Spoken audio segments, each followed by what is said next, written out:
या गाडीचा प्रथम क्रमांकाला सुंदर गाडी पळाली, उजवीला पळाला सचिन चव्हाण 81 रायफल आणि डाव्या बाजूला जगदीश बापू शिंदे उरळी देवाचीकरांचा पिस्टन. गाड्या सुटल्या. मैदानाचा गट क्रमांक 28 पळतोय. 7 गाड्या पळतात. बघा लढत.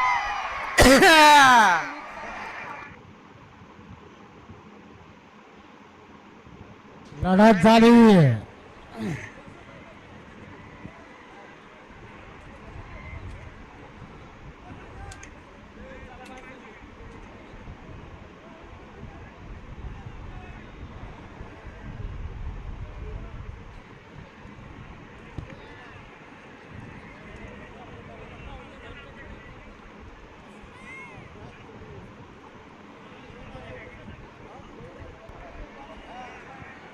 आणि